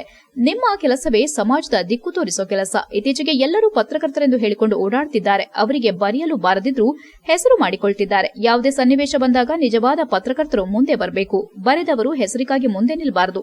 ಅಂತಹವರಿಗೆ ಆಸ್ಪದ ಕೊಡಬೇಡಿ ಎಂದು ಸಲಹೆ ನೀಡಿದ್ರು. ಅವಸರವಾಗಿ ಯಾವುದೇ ರೀತಿ ಸುದ್ದಿನ ಬಿತ್ತರ ಮಾಡಬೇಡಿ ಅಂತ ನಾನು ಕೇಳ್ಕೊಳ್ತೀನಿ. ಅದೇ ರೀತಿ ಇತ್ತೀಚೆಗೆ ನಾವು ನೋಡ್ತಾ ಇದ್ದೀವಿ, ಯೂಟ್ಯೂಬರ್ಸ್, ಪತ್ರಿಕಾದವ್ರಿಗೂ ಕೆಲವೊಂದು ಕಾನೂನು ರಿಜಿಸ್ಟರ್ ಮಾಡ್ಕೋಬೇಕು ಅಂತ ಅನ್ಕೊಂಡಿದ್ದೀನಿ. ಒಂದು ಪತ್ರಿಕೆನ ಇದು ಪತ್ರಕರ್ತರಾಗಕ್ಕೆ ಇವೆಲ್ಲ ಒಂದಿದೆ. ಅದಕ್ಕೆ ಕೆಲವೊಂದು ಇದರಲ್ಲಿ ನಾನು ನೋಡ್ತಾ ಇದ್ದೀನಿ, ತಪ್ಪಾಗಿ ಮಾಧ್ಯಮ ಬಿತ್ತರ ಮಾಡೋದು, ಇವೆಲ್ಲ ಇವು ಕೆಲವೊಂದು ಕಠಿಣ ಕ್ರಮ ಆಗಬೇಕು. ಏಕೆಂದ್ರೆ ಈಗ ಒಂದು ಕೆಟ್ಟದನ್ನ ನಾವು ತೆಗಿಬೇಕು ಅಂದ್ರೆ ಹೇಗೆ ಕ್ರಮ ಯಾರು ಮಾಡಬೇಕು? ಅವಕಾಶ ಕೊಟ್ಟಂಗೆ. ಹಾಗಾಗಿ ಕೆಟ್ಟದನ್ನ ನಾವು ಅಳಿಸ್ಬೇಕು. ಅದಕ್ಕೆ ಕ್ರಮ ಯಾರು ತಗೋಬೇಕು? ನೀವುಗಳೇ ತಗೋಬೇಕು. ಮತ್ತೆ ಇದ್ರ ಜೊತೆಗೆ ನಿಮ್ಮ ವೃತ್ತಿಗೆ ಸಂಬಂಧಪಟ್ಟಂಗಾಯ್ತು, ವೃತ್ತಿ ಜೊತೆಗೆ ನಿಮ್ಮ ಕುಟುಂಬ, ಹೌದಾ? ಕೆಲಸ ಕೆಲಸ ಕೆಲಸ ಕೆಲಸ ಇದ್ದೇ ಇರುತ್ತೆ. ಇದ್ರ ಜೊತೆಗೆ ನಮ್ಮ ಕುಟುಂಬದ ವರ್ಗದವರೆಗೂ ನಾವು ಸಮಯ ಕೊಡಬೇಕು. ವಕೀಲರ ಸಂಘದ ಅಧ್ಯಕ್ಷರಾದ ಸಿಎಂ ಪೃಥ್ವಿ ಮಾತನಾಡಿ, ಪತ್ರಕರ್ತರಾಗಲಿ ದೃಶ್ಯ ಮಾಧ್ಯಮದವರಾಗಲಿ ಯಾವುದೇ ರೀತಿಯ ಸುಳ್ಳು ಸುದ್ದಿಯನ್ನ ಮಾಡಬೇಡಿ. ಇತ್ತೀಚೆಗೆ ಅನೇಕ ಯೂಟ್ಯೂಬ್ ಚಾನೆಲ್ಗಳು ಬರುತ್ತಿವೆ. ಅದರಲ್ಲಿ ಸತ್ಯಾಂಶ ಹೆಚ್ಚಿನದನ್ನ ಹೇಳುವುದಿಲ್ಲ. ಸುದ್ದಿಗಳನ್ನು ಪ್ರಕಟಿಸುವ ಮೊದಲು ಪರಿಶೀಲನೆ ಮಾಡೋದು ಅತ್ಯಂತ ಅಗತ್ಯ ಎಂದು ಎಚ್ಚರಿಸಿದರು. ಪತ್ರಕರ್ತರ ಸಂಘದ ಪ್ರಧಾನ ಕಾರ್ಯದರ್ಶಿ ಬಿಬಿ ಶಿವರಾಜ್ ಪ್ರಾಸ್ತಾವಿಕವಾಗಿ ಮಾತನಾಡಿ, ಪತ್ರಿಕಾ ದಿನಾಚರಣೆಯನ್ನ ಈಗಾಗಲೇ ಯಶಸ್ವಿಯಾಗಿ ನೆರವೇರಿಸಲಾಗಿದೆ. ಅದರಂತೆ ಇಂದು ಪತ್ರಕರ್ತರಿಗೆ ನ್ಯಾಯಾಂಗ ಕಟ್ಟಳೆಯಲ್ಲಿ ಹಲವಾರು ಕಾನೂನುಗಳಿದ್ದು, ಪ್ರತಿಯೊಬ್ಬ ಪತ್ರಕರ್ತನಿಗೂ ಕಾನೂನು ಅರಿವು ಅಗತ್ಯವಾಗಿ ಕಾರ್ಯಕ್ರಮ ಸಂವಾದ ಏರ್ಪಡಿಸಲಾಗಿದೆ ಎಂದರು. ಯಾವುದೇ ರೀತಿ ಫೇಕ್ ನ್ಯೂಸ್ ಮಾಡಬೇಡಿ. ಯಾಕೆಂದ್ರೆ ನನಗೆ ನಿನ್ನೆ ಒಂದು ಎಕ್ಸ್ಪೀರಿಯನ್ಸ್ ಆಯ್ತು. ಮನೇಲಿ ಈಗ ಟಿವಿ ನೋಡ್ತಾ ಇದ್ದೆ, ನಮ್ಮ ಮನೆಯವರು ಅಮಿತಾಬ್ ಬಚ್ಚನ್ ಸತ್ತೋದ್ನಂತೆ ನ್ಯೂಸ್ ಹಾಕಿದ್ರು. ತುಂಬಾ ಗೌರವ. ತಾವು ಹೋದ್ರೆ ಹೆಂಗಪ್ಪ, ಅಲ್ಲಿ ಮಾತಾಡಿದ್ರೆ ಹೆಂಗೆ, ಅಲ್ಲಿ ನಿಂತ್ಕೊಂಡು ಅದನ್ನ ಏನು ಅವರನ್ನ ಕೇಳಿದ್ರೆ ಈ ರೀತಿಯಾದಂತಹ ಒಳ್ಳೆಯ ಮನೋಭಾವ ಪ್ರತಿಯೊಬ್ಬರು ಕೂಡ ನಾನು ನೋಡ್ತೀನಿ. ನಾನು ನಿಜವಾಗ್ಲೂ ಚೆನ್ನಕೇಶ್ವರ ನಿಮ್ಮ ಮೇಲೆ ಅದೇ ರೀತಿಯಾದಂತಹ ಕೃಪೆ ಇಟ್ಟಿರ್ಲಿ, ಮತ್ತೆ ಇದೇ ರೀತಿ ಪತ್ರಕರ್ತರ ಸಂಘ ಇರ್ಲಿ ಅಂತ ನನ್ನ ಬಯಕೆ ಕೂಡ ಹೌದು. ಮತ್ತೆ ನಮ್ಮೂರಿನಲ್ಲಿ ಬಹಳಷ್ಟು ಬದಲಾವಣೆಗಳಾಗಲಿಕ್ಕೆ ನಿಮ್ದೇ ಏನು ಬೇಲೂರಲ್ಲಿ ಬದಲಾವಣೆ ಆಗಲಿಕ್ಕೆ ನಿಮ್ದೇ ಕಾರಣ ಕೂಡ ಇದೆ. ಯಾವುದೇ ಫಂಕ್ಷನ್ಗಳಿದ್ರು ಕೂಡ ಅದನ್ನ ನೀವು ನೇರವಾಗಿ ಪ್ರಸ್ತಾಪ ಮಾಡೋದ್ರ ಮುಖಾಂತರ ಜನಪ್ರತಿನಿಧಿಗಳ ಜೊತೆಯಾಗಿ ಅದರ ಬದಲಾಯಿಸಲಿಕ್ಕೆ ಪ್ರಯತ್ನವನ್ನು ಮಾಡುವಂತದ್ದು ಕೂಡ ನಮ್ಮ ಪೊಲೀಸರಿಗೆ ಸುಗಮವಾಗ್ತಾ ಇದೆ ಕಾನೂನು ಸುವ್ಯವಸ್ಥೆ. ಮತ್ತೆ ಎಲ್ಲೇ ಸಮಸ್ಯೆ ಬಂದಾಗ ಅವ್ರು ಹೆಚ್ಚು ಮಾಡಕ್ ಹೋದ್ರೆ ನೀವು ಕಡಿಮೆ ಮಾಡ್ತಿರೋದನ್ನ ತುಂಬಾ ಕಷ್ಟ ಆಗ್ತದೆ. ಈಗಾಗಲೇ ಬಗ್ಗೆ ಹೇಳೋದ್ರು. ಈಗ ಒಂದು ಕೇಸ್ ಅಂತ ಬಂದಾಗ ಈಗ ನೋಡಿ ಆ ಟೈಮ್ ಒಳಗಡೆ ನಿಮ್ಮಲ್ಲೂ ವರದಿ ಆಯ್ತು. ಅದು ನಮ್ಮಲ್ಲಿ ಒಂದು ಅಪಘಾತ ಪ್ರಕರಣದಲ್ಲಿ ಸಾಹೇಬರು ಮನೆ ಕಟ್ಟಿಸಿಕೊಟ್ರು. ಈಗ ಸಾಮಾನ್ಯವಾಗಿ ನ್ಯಾಯಾಲಯದ್ದು ಕೆಲಸ ಏನು? ಒಂದು ಆಕ್ಸಿಡೆಂಟ್ ಆಗಿದೆ, ಒಂದು ಕೇಸ್ ಆಗಿದೆ, ಎಲ್ಲ ಡಾಕ್ಯುಮೆಂಟ್ ಚೆನ್ನಾಗಿದ್ರೆ ಇನ್ಶೂರೆನ್ಸ್ ಕಂಪ್ನಿ ಪರವಾಗಿ ಆದೇಶ ಮಾಡಬೇಕು. ಡಾಕ್ಯುಮೆಂಟ್ ಸರಿ ಇಲ್ಲ ಅನ್ನೋದಾದ್ರೆ RC ಮಾಲೀಕ ಯಾರಿದ್ದಾರೆ ಅವನು ಪರವಾಗಿ. ಅಲ್ಲತ್ತಲ್ಲಿ ನಮ್ಮ ಸಾಹೇಬ್ರು ಏನ್ ಮಾಡಿದ್ರು, ಆಕೆ ಅಪಘಾತ ಆಗಿ ಆಕೆ ಗಂಡ ಸತ್ತೋಗಿದ್ದಾನೆ. ಆ ಚಿಕ್ಕ ವಯಸ್ಸಿನ ಮಕ್ಕಳನ್ನ ಇಟ್ಕೊಂಡು ಹೆಂಡತಿ ಪರಿಹಾರಕ್ಕೆ ಅರ್ಜಿ ಹಾಕಿದ್ದಾರೆ. ಅಪಘಾತ ಮಾಡಿದವನು ಕೂಡ ಗಂಡನ ಸ್ನೇಹಿತನೇ, ಅವನು ಅದೇ ಊರಿನವನು. ಅವ್ರನ್ನ ಕರೆಸಿ ಆಕೆಗೆ ಒಂದು ಮನೆಯನ್ನ ಕಟ್ಟಿಸಿಕೊಟ್ಟು ಆ ಮನೆ ಕಂಪ್ಲೀಟ್ ಆದ್ಮೇಲೆ ಕೇಸನ್ನ ಕ್ಲೋಸ್ ಮಾಡಿದ್ದಾರೆ. ಇದೇ ವೇಳೆ ಸಂಘದ ಅಧ್ಯಕ್ಷ ರಘುನಾಥ್, ವಕೀಲರ ಸಂಘದ ಕಾರ್ಯದರ್ಶಿ ಪುಟ್ಟಸ್ವಾಮಿಗೌಡ ಅಭಿನಂದನಾ ನುಡಿಗಳನ್ನಾಡಿದ್ರು. ಪತ್ರಕರ್ತರ ಸಂಘದ ಕಾರ್ಯದರ್ಶಿ ಲಕ್ಷ್ಮಣ್ ಸ್ವಾಗತ, ಖಜಾಂಚಿ ಅನಂತು ವಂದನಾರ್ಪಣೆ, ನಿರೂಪಣೆಯನ್ನ ಸಂಘದ ಮಾಜಿ ಅಧ್ಯಕ್ಷ ಹೆಬ್ಬಾಳು ಹಾಲಪ್ಪ ನೆರವೇರಿಸಿದ್ರು. ಖ್ಯಾತ ಗಾಯಕ ಚಂದನ್ ಕುಮಾರ್ ಸುಗಮ ಸಂಗೀತ ನಡೆಸಿಕೊಟ್ರು. HCN news Belur. ಔಷಧದ ರೀತಿಯಲ್ಲಿ ನಿತ್ಯವೂ ಆಹಾರ ಬಳಕೆ ಮಾಡಿದ್ದಲ್ಲಿ ಆಸ್ಪತ್ರೆಗೆ ತೆರಳುವ ಸಂಭವ ಒದಗಿ ಬರುವುದಿಲ್ಲ ಎಂದು ಶಾಸಕ ಸಿಎನ್ ಬಾಲಕೃಷ್ಣ ಅಭಿಪ್ರಾಯಪಟ್ಟರು. ಚನ್ನರಾಯಪಟ್ಟಣದ ಅಂಬೇಡ್ಕರ್ ಭವನದಲ್ಲಿ ಮಹಿಳಾ ಮತ್ತು ಮಕ್ಕಳ ಅಭಿವೃದ್ಧಿ ಇಲಾಖೆ ತೋಟಿ ಮತ್ತು ದಿಂಡಗೂರು ಅಂಗನವಾಡಿ ವೃತ್ತದಿಂದ ಹಮ್ಮಿಕೊಂಡ ಪೋಷಣ್ ಮಾಸಾಚರಣೆ ಕಾರ್ಯಕ್ರಮ ಉದ್ಘಾಟಿಸಿ ಅವರು ಮಾತನಾಡಿದರು. ಗ್ರಾಮೀಣ ಭಾಗದಲ್ಲಿ ಹೊಲಗದ್ದೆಯಲ್ಲಿ ಸಾಕಷ್ಟು ಔಷಧಿ ಸಸ್ಯಗಳು ಬೆಳೆಯುತ್ತವೆ. ಕೈತೋಟದಲ್ಲಿಯೂ ಹಸಿರು ತರಕಾರಿ ಇರುತ್ತದೆ. ಅದನ್ನು ಸಕಾಲಕ್ಕೆ ಸೇವನೆ ಮಾಡಿದರೆ ಯಾವುದೇ ರೋಗ ಬರೋದಿಲ್ಲ ಎಂದರು. ಶಿಕ್ಷಣದ ಜೊತೆಯಲ್ಲಿ ಉತ್ತಮ ಆರೋಗ್ಯ ಕಾಪಾಡೋ ದೃಷ್ಟಿಯಿಂದ ಕೇಂದ್ರ ಮತ್ತು ರಾಜ್ಯ ಸರ್ಕಾರಗಳು ಅಂಗನವಾಡಿಯ ಮೂಲಕ ಪೌಷ್ಟಿಕ ಆಹಾರ ನೀಡುತ್ತಿದೆ. ಆರೋಗ್ಯವಂತ ಸಮಾಜ ನಿರ್ಮಾಣವಾಗಬೇಕಾದರೆ ಆರೋಗ್ಯವಂತ ಮಕ್ಕಳು ದೇಶಕ್ಕೆ ಮುಖ್ಯವಾಗಿದೆ. ಹಾಗಾಗಿ ಪ್ರಧಾನಮಂತ್ರಿ ಮೋದಿ ಪೋಷಣ್ ಅಭಿಯಾನಕ್ಕೆ ಹೆಚ್ಚು ಒತ್ತು ನೀಡುವ ಮೂಲಕ ಗ್ರಾಮೀಣ ಭಾಗದಲ್ಲಿ ಅಪೌಷ್ಟಿಕತೆ ಹೋಗಲಾಡಿಸಲು ಮುಂದಾಗುತ್ತಿದ್ದಾರೆ ಎಂದರು. ತಾಲೂಕು ಪಂಚಾಯಿತಿ ಇಒ ಹರೀಶ್ ಮಾತನಾಡಿ, ಹೊಸದಾಗಿ ಅಂಗನವಾಡಿ ಸಹಾಯಕಿಯರು ಮತ್ತು ಕಾರ್ಯಕರ್ತೆಯರ ಹುದ್ದೆ ಅಲಂಕರಿಸುವವರು ಶಿಸ್ತಿನಿಂದ ಕರ್ತವ್ಯ ನಿರ್ವಹಿಸಬೇಕು. ಮಹಿಳೆಯರು ಪೌಷ್ಟಿಕ ಆಹಾರದ ಕಡೆ ಗಮನ ಹರಿಸೋದಿಲ್ಲ. ಮನೆಯಲ್ಲಿ ಎಲ್ಲರಿಗೂ ಪೌಷ್ಟಿಕ ಆಹಾರ ಕೊಟ್ಟು ತಾವು ಉಳಿಕೆ ಆಹಾರ ಸೇವನೆ ಮಾಡ್ತಾರೆ. ಇದರಿಂದ ಸ್ತ್ರೀಯರು ಮುಪ್ಪಿನಲ್ಲಿ ಅನಾರೋಗ್ಯಕ್ಕೆ ತುತ್ತಾಗ್ತಾರೆ ಎಂದರು. ಕೇಂದ್ರ ಮತ್ತು ರಾಜ್ಯ ಸರ್ಕಾರ ಅಪೌಷ್ಟಿಕತೆ ನಿವಾರಣೆ ಮಾಡಲು ಸಾಕಷ್ಟು ಯೋಜನೆಗಳನ್ನು ರೂಪಿಸುತ್ತಿದೆ. ಆರೋಗ್ಯ ಇಲಾಖೆ ಸಹಕಾರದಲ್ಲಿ ನಡೆಯುವ ಕಾರ್ಯಕ್ರಮದಲ್ಲಿ ಸ್ತ್ರೀ ಶಕ್ತಿ ಸಂಘದವರು ಪಾಲ್ಗೊಂಡು ಸರ್ಕಾರ ಸುತ್ತೋಲೆಯಂತೆ ಯೋಜನೆಗಳನ್ನು ಸಕಾಲಕ್ಕೆ ಪಡೆದುಕೊಳ್ಳಿ ಎಂದರು. ಸುಕನ್ಯಾ ಸಮೃದ್ಧಿ ಯೋಜನೆಯ 2 ಫಲಾನುಭವಿಗಳಿಗೆ ವಾರ್ಷಿಕ 3,000 ನೀಡುವ ಅಂಚೆ ಕಚೇರಿ ಪಾಸ್ ಪುಸ್ತಕ ವಿತರಣೆ, 100 ಅಂಗನವಾಡಿ ಕೇಂದ್ರಗಳಿಗೆ ಕೇಂದ್ರ ಸರ್ಕಾರದಿಂದ ಟಿವಿ ವಿತರಣೆ, 36 ಅಂಗನವಾಡಿ ಕಾರ್ಯಕರ್ತೆಯರು ಮತ್ತು 69 ಸಹಾಯಕಿಯರು ನೇಮಕಾತಿ ಪತ್ರವನ್ನು ವಿತರಿಸಲಾಯಿತು. ಮಹಿಳಾ ಇಲಾಖೆ ಉಪನಿರ್ದೇಶಕರಾದ ಧರಣಿ ಕುಮಾರ್, ಸಿಡಿಪಿಒ ಇಂದಿರಾ, ಬಿಇಒ ದೀಪಾ, ಮೇಲ್ವಿಚಾರಕಿ ಮಮತಾ, ಪಾರ್ವತಮ್ಮ, ರತ್ನಮ್ಮ ಉಪಸ್ಥಿತರಿದ್ದರು. ತಾಲೂಕಿನಲ್ಲಿ 8 ಮಕ್ಕಳಿಗೆ ಅಪೌಷ್ಟಿಕತೆ ಇದೆ. ಇದನ್ನು ಹೋಗಲಾಡಿಸಲು ಇಲಾಖೆ ಮುಂದಾಗಬೇಕು. ತಾಲೂಕಿನಲ್ಲಿ 1 ರಿಂದ 6 ವರ್ಷದ ಒಳಗೆ 5,237 ಗಂಡು ಮಕ್ಕಳು, 5,263 ಹೆಣ್ಣು ಮಕ್ಕಳಿದ್ದಾರೆ. ಗಂಡು ಹಾಗೂ ಹೆಣ್ಣು ಅನುಪಾತ ವ್ಯತ್ಯಾಸವಾಗದಂತೆ ನೋಡಿಕೊಳ್ಳಬೇಕು. ಈ ಬಗ್ಗೆ ದೇಶದ ಎಲ್ಲಾ ರಾಜ್ಯಗಳು ಗಮನ ಹರಿಸಬೇಕಾಗಿದೆ. ಅನುಪಾತದಲ್ಲಿ ವ್ಯತ್ಯಾಸವಾದರೆ ಸಮಾಜಕ್ಕೆ ಮಾರಕವಾಗಲಿದೆ ಎಂದರು. ಸುಮಾರು ಒಂದು 85% ಅಷ್ಟು ಜನಸಂಖ್ಯೆಯನ್ನು ನಾವು ನಮ್ಮ ಇಲಾಖೆ ವ್ಯಾಪ್ತಿ ನೋಡ್ಕೊಳ್ತೀವಿ. ಏನೋ ಒಂದು ಹುಟ್ಟಿದ ಮಗುವಿಂದ ಹಿಡಿದು 18 ವರ್ಷದವರೆಗೆ ಮಕ್ಕಳಾಗಿರ್ಬೋದು, ಹೆಣ್ಮಕ್ಳಾಗಿರ್ಬೋದು, ಹಿರಿಯ ನಾಗರಿಕರಾಗಿರ್ಬೋದು, ಅಥವಾ ಏನು ವೃದ್ಧರಾಗಿರ್ಬೋದು, ಮತ್ತು ಏನು ತಾಲೂಕಿನಲ್ಲಿ 130 ಅಂಗನವಾಡಿಗಳಿಗೆ ಸ್ವಂತ ಕಟ್ಟಡವಿಲ್ಲ. ಹಳೆ ಶಾಲೆಗಳು ಸಮುದಾಯ ಭವನದಲ್ಲೇ ನಡೆಯುತ್ತಿವೆ. ಸರ್ಕಾರಕ್ಕೆ ಈ ಬಗ್ಗೆ ಒತ್ತಡ ಹಾಕಿದ ಮೇಲೆ 11 ಅಂಗನವಾಡಿ ಕೇಂದ್ರಕ್ಕೆ ನೂತನ ಕಟ್ಟಡ ಮಂಜೂರು ಮಾಡಿದೆ. ಒಂದು ವಾರದಲ್ಲಿ ಟೆಂಡರ್ ಕರೆದು ಕಾಮಗಾರಿ ಮುಗಿಸಿ ತಿಂಗಳ ಒಳಗೆ 11 ಅಂಗನವಾಡಿ ನೂತನ ಕಟ್ಟಡ ಲೋಕಾರ್ಪಣೆ ಮಾಡಲಾಗುವುದೆಂದು ಭರವಸೆ ನೀಡಿದರು. HCN news, Channarayapatna. ರಾಮನಾಥಪುರ ಹೋಬಳಿ ರುದ್ರಪಟ್ಟಣ ಸರ್ಕಲ್ನ ಗ್ರಾಮ ಲೆಕ್ಕಾಧಿಕಾರಿ ಕಾರ್ಯನಿರ್ವಹಿಸುತ್ತಿರುವ ಬಸವರಾಜ್ ಎಂಬುವರು ಅತಿ ಹೆಚ್ಚು ಭ್ರಷ್ಟಾಚಾರದಲ್ಲಿ ತೊಡಗಿದ್ದಾರೆ ಎಂದು ಗ್ರಾಮಸ್ಥರು ಮತ್ತು ಸಾರ್ವಜನಿಕರು ಅವರನ್ನು ಕೂಡಲೇ ಅಮಾನತು ಮಾಡಬೇಕೆಂದು ಆಗ್ರಹಿಸಿದ್ದಾರೆ. ಒಂದು ಪೌತಿ ಖಾತೆ ಮಾಡಲು 6 ತಿಂಗಳಿಂದ ಸತಾಯಿಸಿ ಒಂದು ಬಾರಿ 2,000 ಹಣವನ್ನ ಮತ್ತು ಇನ್ನೊಂದು ಬಾರಿ 9,000 ಹಣ ಕೊಟ್ಟರೂ ಇನ್ನೂ ಹೆಚ್ಚಿನ ಹಣಕ್ಕೆ ಬೇಡಿಕೆ ಇಟ್ಟು ಪೌತಿ ಖಾತೆಯನ್ನ ಮಾಡುತ್ತಿಲ್ಲ ಎಂಬ ವಿಡಿಯೋ ಸಾಮಾಜಿಕ ಜಾಲತಾಣದಲ್ಲಿ ಹರಿದಾಡುತ್ತಿದ್ದು, ಇವನು ಭ್ರಷ್ಟಾಚಾರದಲ್ಲಿ ತೊಡಗಿದ್ದಾನೆ ಎಂಬುದಕ್ಕೆ ಸಾಕ್ಷಿಯಾಗಿದೆ. ಅದರಿಂದ ಇವನನ್ನ ಕೂಡಲೇ ಅಮಾನತು ಮಾಡಬೇಕೆಂದು ಆಗ್ರಹಿಸಿದ್ದಾರೆ. ಇವನ ಬಳಿ ಯಾವುದೇ ಕೆಲಸಕ್ಕೆ ಹೋದ್ರೂ ಮೊದಲು ಲಂಚಕ್ಕೆ ಬೇಡಿಕೆ ಇಡ್ತಾನೆ. ಇಲ್ಲಸಲ್ಲದ ಸುಳ್ಳು ಸಬೂಬನ ಹೇಳಿಕೊಂಡು ಸಾರ್ವಜನಿಕರನ್ನ ಕಚೇರಿಗೆ ಅಲೆದಾಡಿಸೋದು ಇವನ ಮಾಮೂಲಿ ಕೆಲಸವಾಗಿದೆ. ಇದನ್ನ ಮೇಲಾಧಿಕಾರಿಗಳು ಸಾಮಾಜಿಕ ಜಾಲತಾಣದಲ್ಲಿ ವಿಡಿಯೋವನ್ನ ಗಮನಿಸಿ ಅವನ ಮೇಲೆ ಶಿಸ್ತು ಕಠಿಣ ಕ್ರಮ ಜರುಗಿಸಬೇಕು. ಜಿಲ್ಲಾಧಿಕಾರಿಗಳು ಗಮನಿಸಿ ಈತನನ್ನ ಅಮಾನತು ಮಾಡಬೇಕೆಂದು ನೊಂದ ಸಾರ್ವಜನಿಕರು ಆಗ್ರಹಿಸಿದ್ದಾರೆ. HCN news, Arkalgud. ವಿವಿಧ ಸಂಘ ಸಂಸ್ಥೆಗಳು ಮತ್ತು ಎಲ್ಲ ಸರ್ಕಾರಿ, ಅರೆ ಸರ್ಕಾರಿ ಇಲಾಖೆ ನೌಕರರ ಸಂಘಗಳ ವತಿಯಿಂದ ಕರ್ನಾಟಕ ರಾಜ್ಯ ಸರ್ಕಾರಿ ನೌಕರರ ಸಂಘಕ್ಕೆ ಪದಾಧಿಕಾರಿಗಳಿಗೆ ಅಭಿನಂದನಾ ಸಮಾರಂಭ ಆಯೋಜಿಸಲಾಗಿದೆ ಎಂದು ಜಿಲ್ಲಾ ಸರ್ಕಾರಿ ನೌಕರರ ಕೋಆಪರೇಟಿವ್ ಸೊಸೈಟಿ ಅಧ್ಯಕ್ಷ MN ಪರಮೇಶ್ ತಿಳಿಸಿದ್ದಾರೆ. ಹಾಸನ ಜಿಲ್ಲೆಯಿಂದ ಆಯ್ಕೆಗೊಂಡ ಪದಾಧಿಕಾರಿಗಳಿಗೆ ಅಕ್ಟೋಬರ್ 17ರ ಶುಕ್ರವಾರದಂದು ಸಂಜೆ 5 ಗಂಟೆಗೆ ನಗರದ MG ರಸ್ತೆ ಬಳಿ ಇರುವ ವಿಶ್ವೇಶ್ವರಯ್ಯ ಭವನದಲ್ಲಿ ಅಭಿನಂದನಾ ಸಮಾರಂಭ ಏರ್ಪಡಿಸಲಾಗಿದೆ ಎಂದು ಜಿಲ್ಲಾ ಸರ್ಕಾರಿ ನೌಕರರ ಕೋಆಪರೇಟಿವ್ ಸೊಸೈಟಿ ಅಧ್ಯಕ್ಷ MN ಪರಮೇಶ್ ತಿಳಿಸಿದರು. ಪತ್ರಿಕಾಗೋಷ್ಠಿಯಲ್ಲಿ ಶನಿವಾರ ಮಾತನಾಡಿ, ಕರ್ನಾಟಕ ರಾಜ್ಯ ಸರ್ಕಾರಿ ನೌಕರರ ಸಂಘ ಬೆಂಗಳೂರು ರಾಜ್ಯಾಧ್ಯಕ್ಷರಾದ CS ಷಡಕ್ಷರಿ ಅವರ ನೇತೃತ್ವದಲ್ಲಿ ರಾಜ್ಯಮಟ್ಟದ ಸಂಘದಲ್ಲಿ ಹಾಸನ ಜಿಲ್ಲೆಯಿಂದ ಹಲವಾರು ಪ್ರಮುಖರು ಸ್ಥಾನ ಪಡೆದಿದ್ದಾರೆ. ಹಾಸನ ಜಿಲ್ಲಾ ರಾಜ್ಯ ನೌಕರರ ಕೋಆಪರೇಟಿವ್ ಸೊಸೈಟಿ ಮತ್ತು ಹಾಸನ ಜಿಲ್ಲಾ ರಾಜ್ಯ ಸರ್ಕಾರಿ, ಅರೆ ಸರ್ಕಾರಿ ಹಾಗೂ ನಿಗಮ ಮಂಡಳಿ ನೌಕರರ ಗೃಹ ನಿರ್ಮಾಣ ಸಹಕಾರ ಸಂಘದ ಸಂಸ್ಥಾಪಕ ಅಧ್ಯಕ್ಷರಾಗಿರುವ ಮತ್ತು ಸರ್ಕಾರಿ ನೌಕರರ ಸಂಘದ ಮಾಜಿ ಅಧ್ಯಕ್ಷರಾಗಿರುವ KM ಶ್ರೀನಿವಾಸ್ ಅವರು ರಾಜ್ಯ ಉಪಾಧ್ಯಕ್ಷರಾಗಿ ನೇಮಕಗೊಂಡಿದ್ದಾರೆ. ಇದೇ ಸಂದರ್ಭದಲ್ಲಿ ನಮ್ಮ ಸೊಸೈಟಿಯ ಗೌರವಾಧ್ಯಕ್ಷರಾದ GP ವಿಶ್ವನಾಥ್ ರವರು ರಾಜ್ಯ ಸಂಘಟನಾ ಕಾರ್ಯದರ್ಶಿಯಾಗಿ, ನಮ್ಮ ಸೊಸೈಟಿ ನಿರ್ದೇಶಕರಾದ S ಮಧುರ್ ಅವರು ರಾಜ್ಯ ಸಾಂಸ್ಕೃತಿಕ ಕಾರ್ಯದರ್ಶಿಯಾಗಿ, ಸದಸ್ಯರಾದ ರಾಜು ಟಿ ರವರು ರಾಜ್ಯ ಸಂಘಟನಾ ಕಾರ್ಯದರ್ಶಿಯಾಗಿ ನೇಮಕಗೊಂಡಿದ್ದಾರೆ. ಈ ಸಂತಸದ ಪ್ರಯುಕ್ತವಾಗಿ ನಮ್ಮ ಸೊಸೈಟಿ ವತಿಯಿಂದ ಹಾಗೂ ವಿವಿಧ ವೃಂದ ಸಂಘಗಳು, ಇಲಾಖೆಯ ಆತ್ಮೀಯರು ಮತ್ತು ಸ್ವಾಭಿಮಾನಿ ಸ್ನೇಹ ಬಳಗದ ಸಂಯುಕ್ತಾಶ್ರಯದಲ್ಲಿ ಅಭಿನಂದನಾ ಸಮಾರಂಭ ಆಯೋಜಿಸಲಾಗಿದೆ. ಈ ಸಮಾರಂಭದಲ್ಲಿ ಹಾಸನದ ಆದಿಚುಂಚನಗಿರಿ ಶಾಖಾ ಮಠದ ಶ್ರೀ ಶ್ರೀ ಶಂಭುನಾಥ ಸ್ವಾಮೀಜಿಯವರ ಸಾನ್ನಿಧ್ಯವಿರಲಿದೆ. ಅಭಿನಂದನಾ ಸಮರ್ಪಣೆಯನ್ನ ಸರ್ಕಾರಿ ನೌಕರರ ಸಂಘದ ಮಾಜಿ ಅಧ್ಯಕ್ಷರಾಗಿರುವ KM ಶ್ರೀನಿವಾಸ್ ನಡೆಸಿಕೊಡಲಿದ್ದಾರೆ. ರಾಜ್ಯ ಸಂಘಟನಾ ಕಾರ್ಯದರ್ಶಿ ಟಿ ರಾಜು, ರಾಜ್ಯ ಸಾಂಸ್ಕೃತಿಕ ಕಾರ್ಯದರ್ಶಿ ಎನ್ ಮಧು ಇತರರು ಭಾಗವಹಿಸಲಿದ್ದಾರೆ ಎಂದು ಮಾಹಿತಿ ನೀಡಿದರು. ಗೌರವಾಧ್ಯಕ್ಷರಾಗಿರ್ತಕ್ಕಂತಹ GP ವಿಶ್ವನಾಥರವರನ್ನ ರಾಜ್ಯ ಸಂಘವು ಈಗಾಗಲೇ ರಾಜ್ಯ ಸಂಘಟನಾ ಕಾರ್ಯದರ್ಶಿಯಾಗಿ ನೇಮಕ ಮಾಡಿರ್ತಕ್ಕಂಥದ್ದು. ಹಾಗೆ ನಮ್ಮ ಒಂದು ಸೊಸೈಟಿಯಲ್ಲಿ ನಿರ್ದೇಶಕರಾಗಿರುವಂತಹ ಶ್ರೀಯುತ S ಮುದೂರ್ ಅವರನ್ನ ಒಂದು ರಾಜ್ಯ ಮಟ್ಟಕ್ಕೆ ರಾಜ್ಯದ ಸಾಂಸ್ಕೃತಿಕ ಕಾರ್ಯದರ್ಶಿಯನ್ನಾಗಿ ನೇಮಕ ಮಾಡಿರ್ತಕ್ಕಂಥದ್ದು. ಹಾಗೆ ನಮ್ಮ ಒಂದು ಸೊಸೈಟಿಯಲ್ಲಿ ಸದಸ್ಯರಾಗಿರ್ತಕ್ಕಂತಹ ಶ್ರೀಯುತ ರಾಜು ಟಿ ರವರನ್ನು ಒಂದು ರಾಜ್ಯ ಸಂಘಟನಾ ಕಾರ್ಯದರ್ಶಿಯಾಗಿ ನೇಮಕ ಮಾಡಿರ್ತಕ್ಕಂಥದ್ದು ಒಂದು ಸಂತೋಷದ ವಿಚಾರ.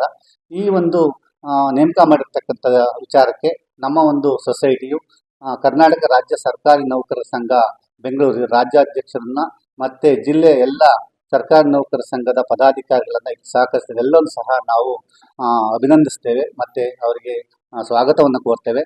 ಹಾಗೆ ನಮ್ಮ ಈ ಒಂದು ಪದಾಧಿಕಾರಿಗಳು ಈ ಒಂದು ಉನ್ನತ ಹುದ್ದೆಗಳನ್ನ, ರಾಜ್ಯ ಮಟ್ಟದ ಉನ್ನತ ಹುದ್ದೆಗಳನ್ನ ಅಲಂಕರಿಸಿದ್ದು ನಮಗೆ ಒಂದು ಹೆಮ್ಮೆಯ ವಿಚಾರವಾಗಿದೆ. ಅದರಿಂದ ನಮ್ಮ ಒಂದು ಎರಡೂ ಸೊಸೈಟಿಯವರು ಅವರುಗಳಿಗೆ ಒಂದು ಅಭಿನಂದನಾ ಸಮಾರಂಭವನ್ನ ಏರ್ಪಡಿಸಿ ಅವರಿಗೆ ಒಂದು ಗೌರವ ಸಮರ್ಪಣೆಯನ್ನು ಮಾಡಬೇಕು ಅಂತಕ್ಕಂಥದ್ದು ನಮ್ಮೆಲ್ಲರ ಉದ್ದೇಶ ಆಗಿದೆ. ಆ ಒಂದು ಕಾರ್ಯಕ್ರಮವನ್ನ ದಿನಾಂಕ 17/10/2025 ನಾವು ವಿಶ್ವೇಶ್ವರಯ್ಯ ಭವನ MG ರಸ್ತೆಯಲ್ಲಿರುವ ವಿಶ್ವೇಶ್ವರಯ್ಯ ಭವನದಲ್ಲಿ ಸಂಜೆ 5:30ಕ್ಕೆ ಆಯೋಜನೆ ಮಾಡಿದ್ದೀವಿ. ಈ ಒಂದು ಕಾರ್ಯಕ್ರಮಕ್ಕೆ ಎಲ್ಲರನ್ನೂ ಸಹ ಈ ಒಂದು ನಮ್ಮ ಒಂದು ಸೊಸೈಟಿ ಎಲ್ಲ ನಿರ್ದೇಶಕರು, ಹಾಸನ ಜಿಲ್ಲೆಯ ಎಲ್ಲ ಸಮಸ್ತ ನೌಕರರ ಬಳಗದವರು ಹಾಗೂ ಹಾಸನ ಜಿಲ್ಲೆಯ ಎಲ್ಲ ಸ್ವಾಭಿಮಾನಿ ನೌಕರ ಬಳಗದವರು ಎಲ್ಲರನ್ನೂ ಸಹ ಈ ಪತ್ರಿಕಾ ಮಾಧ್ಯಮದ ಮೂಲಕವಾಗಿ ನಾವು ಆಹ್ವಾನಿಸ್ತಾ ಇದ್ದೀವಿ. ಪತ್ರಿಕಾಗೋಷ್ಠಿಯಲ್ಲಿ ಜಿಲ್ಲಾ ಸರ್ಕಾರಿ ನೌಕರರ ಕೋಆಪರೇಟಿವ್ ಸೊಸೈಟಿ ಗೌರವಾಧ್ಯಕ್ಷ ಬಿಎನ್ ರಾಜಶೇಖರಪ್ಪ, ನಿರ್ದೇಶಕ ಎನ್ ಪಾಲಾಕ್ಷ, ಉಪಾಧ್ಯಕ್ಷ ಬಿಆರ್ ಧರ್ಮ, ಗೌರವ ಕಾರ್ಯದರ್ಶಿ ಸತೀಶ್, ಉಪಾಧ್ಯಕ್ಷ ಗೋಪಾಲಕೃಷ್ಣ ಇತರರು ಉಪಸ್ಥಿತರಿದ್ದರು. HCN news Hassan. ಕೊನೆಯಲ್ಲಿ ಮತ್ತೊಮ್ಮೆ ಮುಖ್ಯಾಂಶಗಳು. ಈ ವರ್ಷ ಹಾಸನಾಂಬ ಆದಾಯ ಕಡಿಮೆ ಆದ್ರೂ ಪರವಾಗಿಲ್ಲ, ಭಕ್ತರಿಗೆ ಉತ್ತಮವಾಗಿ ದೇವಿ ದರ್ಶನವಾದ್ರೆ ಅದೇ ಸಂತೋಷ, ಜಿಲ್ಲಾ ಉಸ್ತುವಾರಿ ಸಚಿವ ಕೃಷ್ಣ ಭೈರೇಗೌಡ ಹೇಳಿಕೆ. ಚನ್ನರಾಯಪಟ್ಟಣಕ್ಕೆ ನುಗ್ಗಿದ ಕಾಡುಕೋಣದಿಂದ ದಾಳಿ, ಮಹಿಳೆಗೆ ಗಂಭೀರ ಗಾಯ, ಆಸ್ಪತ್ರೆಗೆ ದಾಖಲು, ಕಾಡುಕೋಣವನ್ನ ನೋಡಲು ಜಮಾಯಿಸಿದ ಜನಸಂದಣಿ. ಕುಟುಂಬ ಸಮೇತರಾಗಿ ಹಾಸನಾಂಬೆ ದರ್ಶನ ಪಡೆದ ಸಚಿವ ಮತ್ತು ಶಾಸಕರು, ರೈತರಿಗೆ ಪರಿಹಾರ ನೀಡದ ಸರ್ಕಾರ ಗಂಭೀರವಾಗಿಲ್ಲ, ಶಾಸಕ ಅರವಿಂದ್ ಬೆಲ್ಲದ್ ಆರೋಪ. ಇಷ್ಟೊತ್ತು ನೀವು ನೋಡಿದ್ದು ಹಾಸನದ ಸುದ್ದಿ ಅಂದ್ರೆ HCN ನ್ಯೂಸ್.